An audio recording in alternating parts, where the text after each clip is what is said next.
Nasir. Raise your hand. We'll get your wireless mic. We'll start with Andy.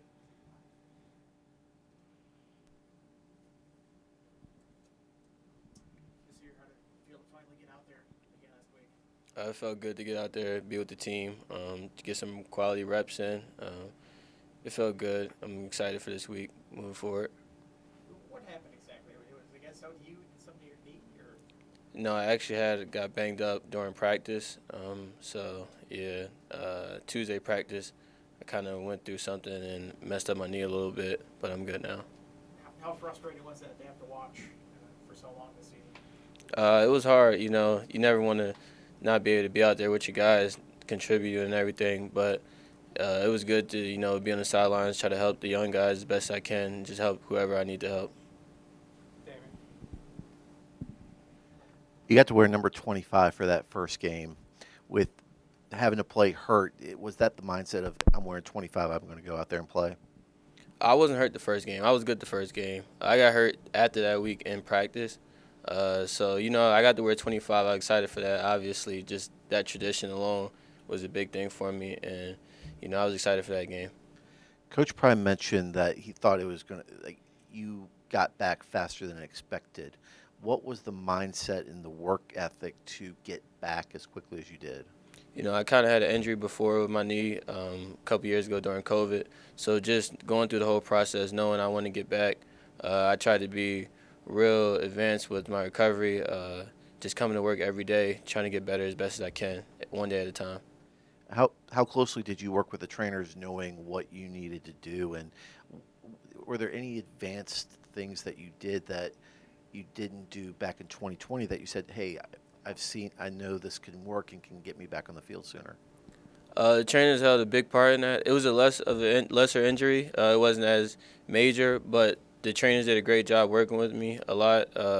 We spent a lot of time during the day just trying to get back, just the little things recovery-wise. So they did a great job with that.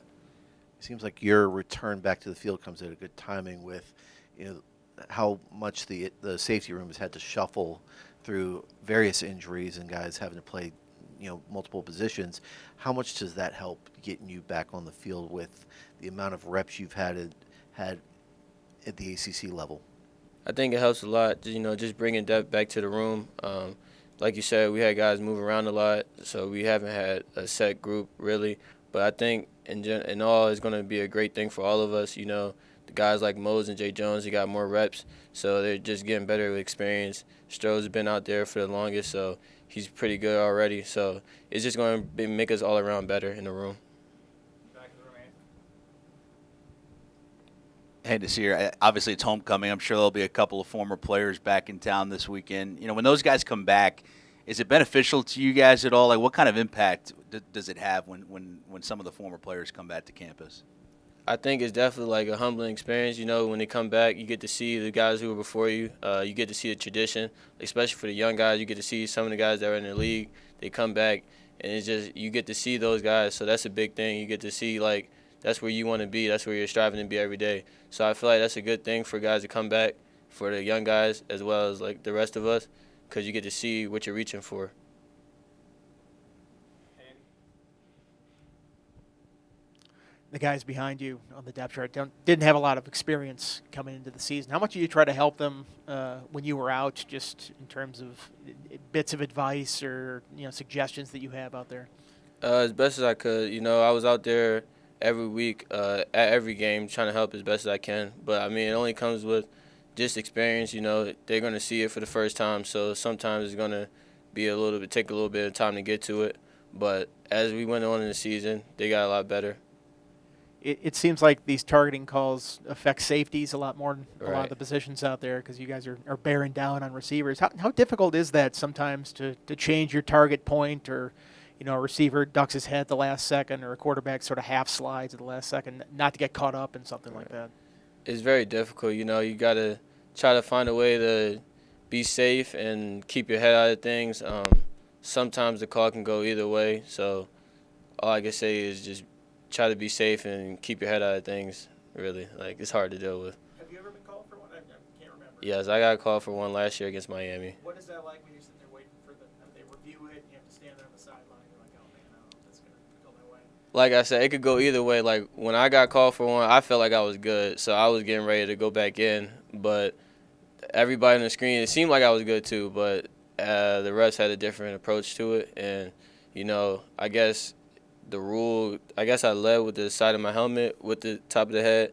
So it's a hard thing to deal with, honestly. Good Damien and David. You played against Wake back in 2019. They were running that slow mesh RPO. Since you had some game reps against it, what's it like defending that, and how cognizant do you have to be of not getting sucked in on the running back, keeping the ball, and not letting guys get behind you? I actually didn't get to play against Wake. I played all special teams, but being out there watching them, the offense is really hard to defend. You got to be real gap sound, good in the passing game as well. They do a lot of things that can cause problems for the defense. It's going to be a good challenge for us. And you talk about gap sound. The run fits this year, haven't been the greatest. What have you noticed watching film about how you guys are fitting runs? Granted, you fit runs really well most of the time, but it's those big hitters that pop every once in a while. What are things that you guys need to clean up in that area? Just staying focused throughout the whole game. Every play is the best play that we need to make sure we treat every play like it's the best play. And just being able to execute better. That's the main thing. Just find a way to execute for the full 4 quarters of the game and stay in focus as well. Dave.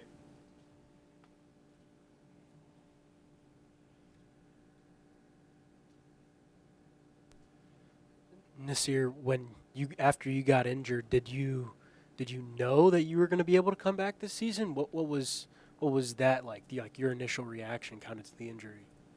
I felt like I was going to be able to come back. I didn't think it was that major. It was just about when was I going to be able to come back was the main thing for me. I wanted to come back as fast as I could. I didn't want to miss a ton of games. So that was my whole goal into it. We saw you on the sidelines at Rutgers. We saw you on the sidelines at a couple other places. You get to play last week.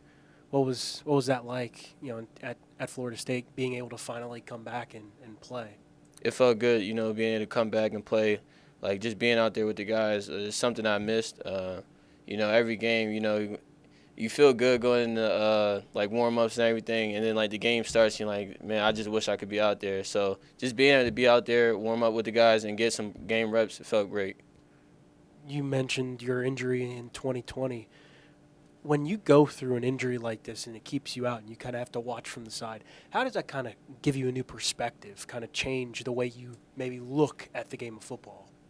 Back then, I felt like it changed my approach a lot. You just appreciate the game more. You get to see, even if you're having a bad day, obviously you're still thankful for the opportunity you have to come in and be able to work with the guys every day. And I say that's the best thing, just going through day by day, knowing, you're grateful for the opportunity to be here. All right, let's go to Zoom for a couple. On Zoom, please use the raise hand feature again for questions for Nasir Peoples. Any questions for Nasir? Okay, Travis. Anything else in the room for Nasir? All right, thanks, Nasir. We had class together, right? We did. Yeah. Thank you.